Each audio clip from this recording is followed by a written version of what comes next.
नमस्कार दोस्तों, आज हम आप लोगों को थर्मोप्लास्टिक्स के बारे में जानकारी देंगे। तो थर्मोप्लास्टिक क्या है? तो सबसे पहले आप जानते हो कि वैसे पॉलीमर यानी कि वैसे बहुलक जिसके इलास्टोमर और फाइबर के बीच अंत आणविक आकर्षण बल लगता है, उस पॉलीमर को हम लोग थर्मोप्लास्टिक कहते हैं। इसका डेफिनेशन कहता है कि those polymers in which intermolecular force of attraction acts between elastomers and fibers are called thermoplastics। यह तो हो गई हमारा थर्मोप्लास्टिक्स का डेफिनेशन। अब इसमें नोट्स याद रखना कि there is no cross linking between the chain. इनके चैन के बीच कोई क्रॉस लिंकिंग नहीं होता है, वह लीनियर होते हैं। साथ में it become soft on heating and again hard on cooling. कहता है कि जब आप इसे गर्म करते हो तो यह सॉफ्ट हो जाता है, मुलायम हो जाता है, लेकिन जब हम इसे ठंडा करते हैं, कूल करते हैं, तब यह हार्ड हो जाता है। एज ए रिजल्ट, जिसके परिणाम स्वरूप on heating they can be easily moulded into any desired shape. जिसके परिणाम स्वरूप यह हुआ कि जब हम इसे गर्म करते हैं तो यह सॉफ्ट हो जाता है, तब हम किसी भी शेप में इसे मोल्ड करके आसानी से संरचना दे सकते हैं। इस तरह आपका डिफिनीशन हो गया, साथ में इसका टॉपिक हो गया दो नोट्स कि वैसे those polymers in which intermolecular force of attraction acts between elastomers and fibres are called thermoplastics. अब इसका एग्जाम्पल 4 एग्जाम्पल आते हैं। तो पहला है पॉलीथीन, पॉलीविनाइल क्लोराइड, पॉलीस्टीरीन और पॉलीटेट्राफ्लोरोइथिलीन। तो हम बारी बारी से आप लोगों को चारों को बतला रहे हैं, पहले इसको आप नोट्स कर लो।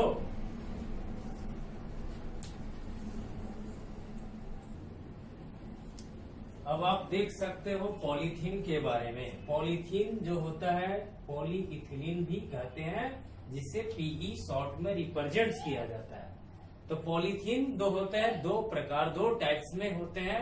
एक लोअर डेंसिटी पॉलीथीन और दूसरा हाई डेंसिटी पॉलीथीन। तो हम पहले लोअर डेंसिटी पॉलीथीन एलडीपी के बारे में जानकारी देंगे।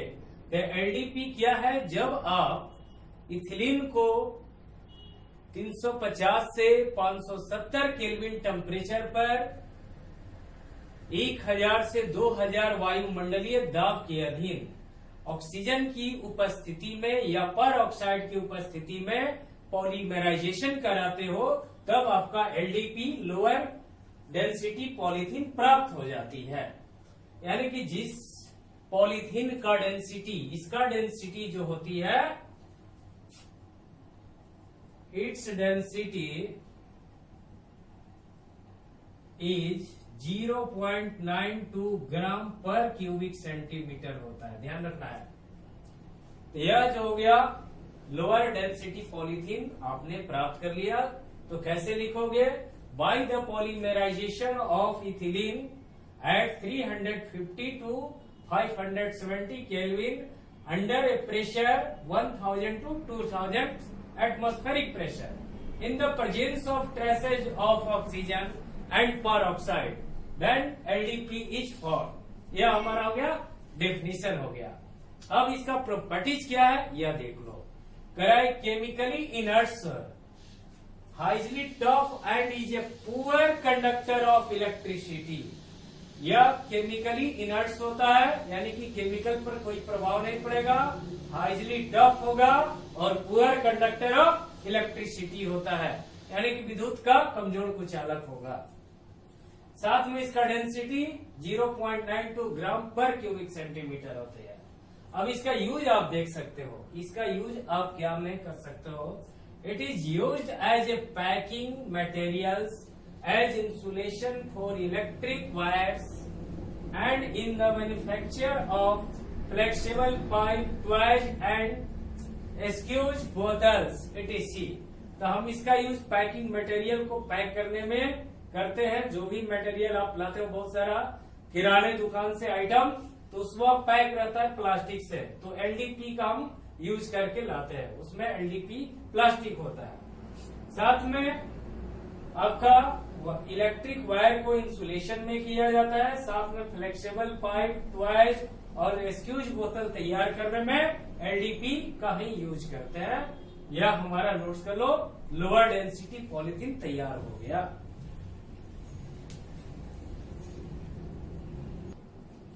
अब आप देख सकते हो कि हाई डेंसिटी पॉलीथीन बनाना है। तो हाई डेंसिटी पॉलीथीन बनाने के लिए आपको इथिलीन को 330 केल्विन से 350 केल्विन टेम्परेचर पर और 1 atm प्रेशर के अधीन ट्राई इथाइल एल्युमिनियम और टाइटेनियम टेट्राक्लोराइड की उपस्थिति, जिसे जिंगलर नट्टा कैटलिस्ट कहते हैं, की उपस्थिति में पॉलीमराइजेशन कराते हैं, तब हमारा हाई डेंसिटी पॉलीथीन प्राप्त हो जाती है।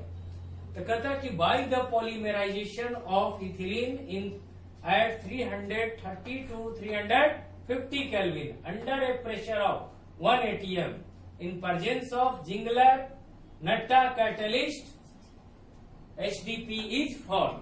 अब इसका प्रॉपर्टीज क्या है? यह इनर्ट होता है chemically, quite inert chemically, but it has greater toughness, hardness and tensile strength than LDP.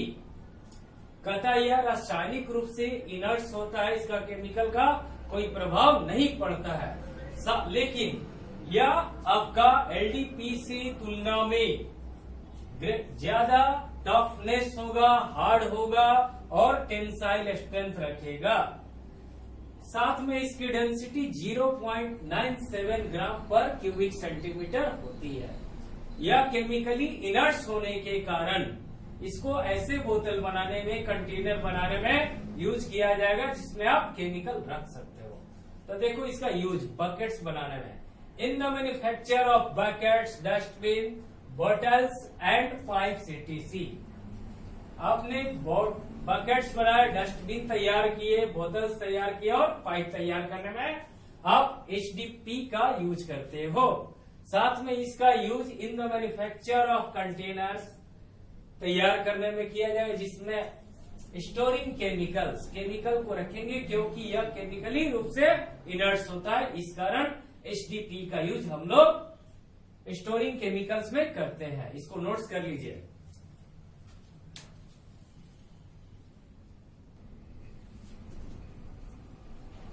अब आप लोग पीवीसी का फुल फॉर्म नेम है पॉलीविनाइल क्लोराइड। विनाइल क्लोराइड सीधा से याद रखना है, पॉली माने अनेक, विनाइल क्लोराइड बहुत सारे जब लीनियर रूप से जो पॉलीमर हो जाते हैं, लीनियर रूप से जुड़ जाते हैं, तो उसे पॉलीविनाइल क्लोराइड्स कहते हैं।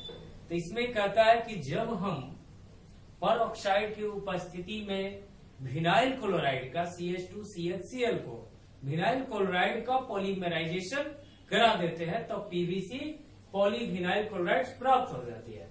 इसका डिफिनेशन लिख सकते हो, by the polymerisation of vinyl chloride in the presence of peroxide polyvinyl chloride is form. अब इसका प्रॉपर्टीज क्या है? इट इज हार्ड, यह हार्ड रबर लाइक मटेरियल होता है, रबर की तरह यह हार्ड होगा। याद रखना, हार्ड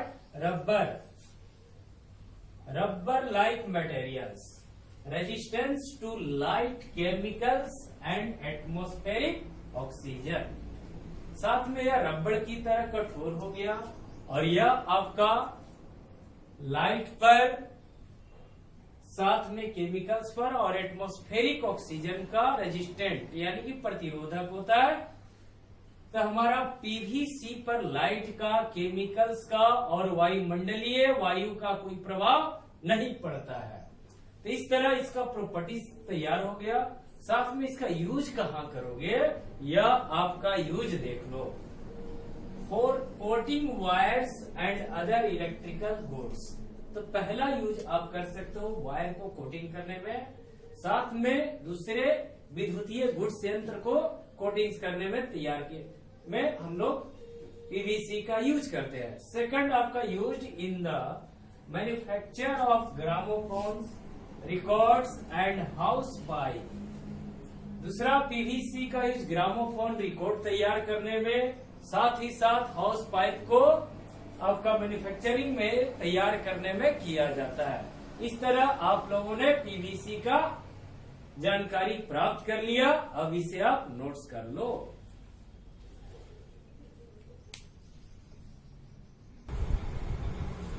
अब आप देख सकते हो पॉलीस्टीरीन है, पॉलीस्टीरीन को शॉर्ट में पीएस द्वारा रिप्रेजेंट किया जाता है। तो हम कैसे बनाते हैं, जब स्टाइरिन को पर ऑक्साइड की उपस्थिति में गर्म करते हैं तब हमारा पॉलीस्टीरीन प्राप्त हो जाती है। तो कहता है कि by the polymerisation of styrene ना CH2CH और C6H5, तो by the polymerisation of styrene in presence of heat and peroxide polystyrene is formed. हो गया। अब इसका प्रॉपर्टीज क्या है, it is colourless and transparent material, यह रंगहीन होता है, साथ में पारदर्शी पदार्थ होती है। यानी कि कोई भी चीज इसके अंदर रखिएगा तो बाहर से दिखलाई पड़ेगी, उसे ट्रांसपेरेंट करता है। तो सेकंड, इसका ऑफर्स गुड रेजिस्टेंस होता है मॉइस्चर, एसिड एंड अल्काली का। तो कहता है कि नमी का, अम्ल का और क्षार का कोई प्रभाव इस पर नहीं पड़ता है, यह रेजिस्टेंस होता है। साथ में इसका यूज आप देख सकते हो for making soft drink, baby feeding bottles and refrigerator lining. इसका यूज हम लोग soft drink, baby feeding bottles और रेफ्रिजरेटर लाइनिंग बनाने में करते हैं। साथ में इसका यूज आप कर सकते हो इंजेक्शन मोल्डिंग के रूप में भी कर सकते हैं, और इसका हाई डाइलेक्ट्रिक कांस्टेंट होता है, सब ऑब्जेक्टिव हो जाता है। सो इसका यूज फॉर रेडियो इंसुलेशन में डाइलेक्ट्रिक कांस्टेंट होने के कारण रेडियो इंसुलेशन में पॉलीस्टीरीन का यूज करते हैं। यहाँ पर एक ऑब्जेक्टिव तैयार हुआ, रेडियो इंसुलेशन में किस पॉलीमर का हम यूज करते हैं, तो याद रखना पॉलीस्टीरीन का यूज करते हैं। आप इसे नोट कर लो।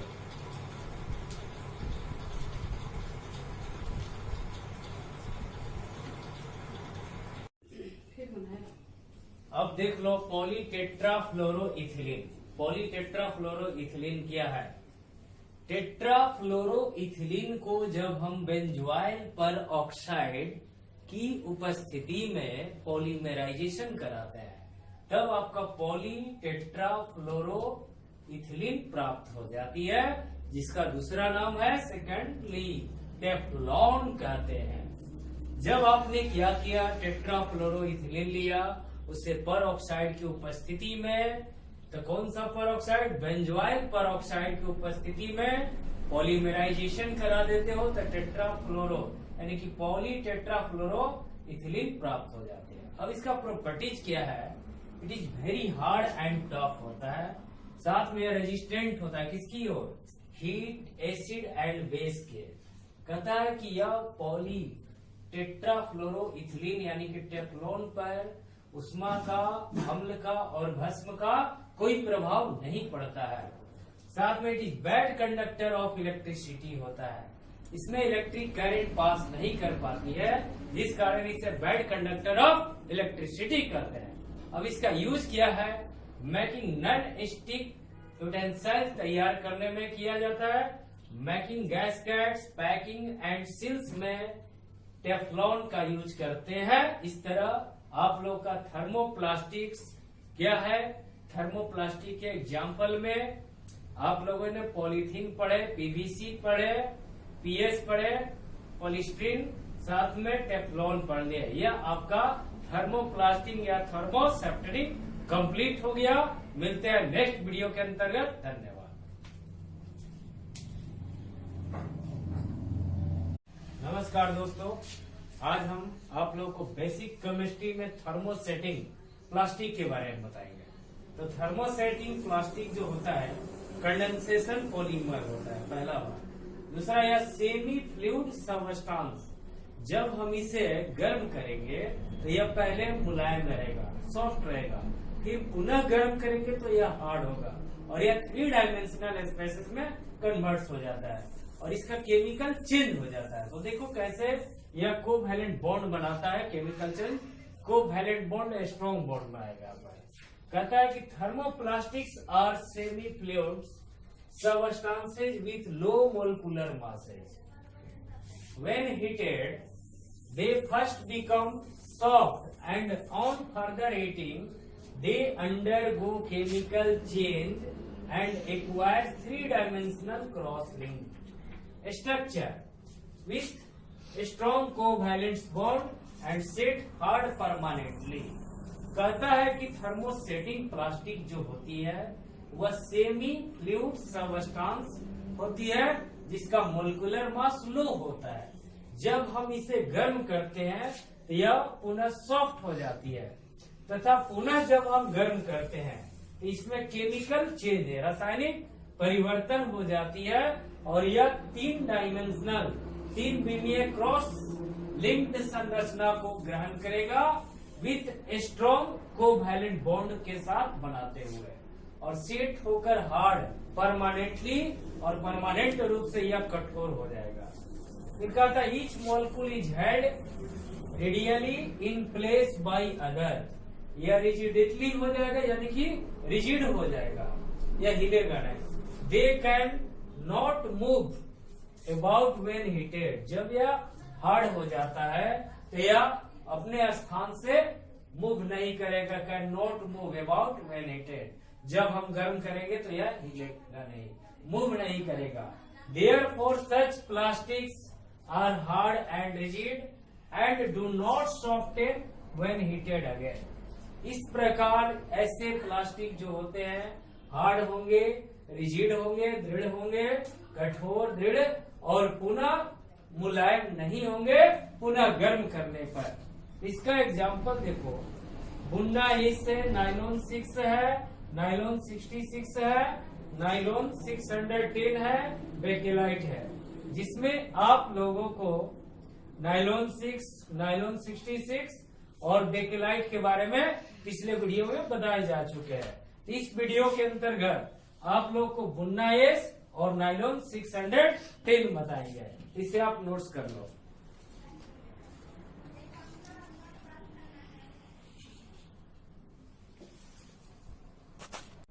थर्मोसेटिंग प्लास्टिक का पहला एग्जाम्पल में बुन्ना एस, जिसे आप स्टायरिन ब्यूटाडाइन रबर भी कहते हो, जिसे SBR के द्वारा रिप्रेजेंट्स करते हैं। इसका सेकेंडली नेम हो गया। इसे आप कैसे बनाओगे? जब यह स्टायरिन हो गया, स्टायरिन का CH2 C double bond Cl C6H5 यानी कि 1 फिनाइल इथीन को स्टायरिन कहा जाता है, जिसे आप 1 2 3 4 यानी कि 1 और 3 पर डाई इन है, ब्यूटाडाइन से स्टायरिन को 1,3 ब्यूटाडाइन से जब हम रिएक्शन कराते हैं सोडियम की उपस्थिति में गर्म करते हुए, तब आपका यह बुन्ना इस प्राप्त हो जाती है। यहाँ पर आपका ये बॉन्ड हो गया, इन मोलिक्यूल स्टायरिन लिए और इन मोलिक्यूल ब्यूटाडाइन लिया गया। तो यह जो बॉन्ड है यह आपका यहाँ पर जुटक चल जाएगा। यह आपका देख रहे हो यहाँ पर एक बॉन्ड बन गया। इसी को बुन्ना इस या SBR कहते हैं। तो आपने समझ गया कि जब आपने स्टायरिन लिए सोडियम की उपस्थिति में ब्यूटाडाइन से रिएक्शन कराते हो तब हमारा बुन्ना इस प्राप्त हो जाती है। अब इसका प्रॉपर्टीज और यूज क्या है? यह very tough and good substituent for natural rubber के लिए, याद रखना, यह अच्छा गुड सबस्टिट्यूएंट होता है किसके लिए? नेचुरल रबर के लिए। दूसरा, it possesses high load bearing capacity and abrasion resistance. इसकी कैपेसिटी हाई होती है, हाई लोड को ढो सकता है और रेजिस्टेंस एब्रेशन भी होती है। इसका यूज क्या है? For the manufacture of auto tyres. आप ऑटो का टायर्स देखते हो रोड पर, वह ऑटो के टायर बनाने में बुन्ना इसका यूज किया जाता है। साथ में for making floor tiles, shoe soles, gaskets, footwear, component and cable insulation में किया जाता है। यह हमने देख लिया कि बुन्ना इसका यूज किया है फ्लोर टाइल्स बनाने में, शू सोल्स तैयार करने में, गैस्केट्स तैयार करने में, फुटवियर तैयार करने में, केबल इंसुलेशन ETC में करते हैं। इस तरह बुन्ना इस तैयार हुआ, इसे आप नोट्स कर लो। अब देखो नायलॉन 610 जिसमें आप लोगों को नाइलॉन 6 बताया गया जा चुका है, बेकेलाइट बताया गया है, नाइलॉन 66 भी बताया जा चुका है, जिसमें आप लोगों को सिर्फ बच गया नाइलॉन 610। तो इसमें आप क्या करोगे, यह हमारा CH2 कितने 6 है और NH2 दो ठो है, इसलिए हेक्सा मिथिलीन, एक कार्बन को मिथिलीन बोलते हैं, तो यह हेक्सा मिथिलीन हो गया, डाई एमीन हो गया। जब हम हेक्सा मिथिलीन डाई एमीन को सेवासिक एसिड, यह हमारा सेवासिक एसिड हो गया, सेवासिक एसिड के साथ पॉलीमराइजेशन कराते हैं, तब हमारा नाइलॉन 610 तैयार हो जाता है। यह हमारा नाइलॉन 610 का स्ट्रक्चर हो गया। तो क्या लिखोगे, it is prepared by the polymerization, by the polymerization of hexamethylene diamine and sevacic acid to form nylon 610। इसे नोट्स कर लो।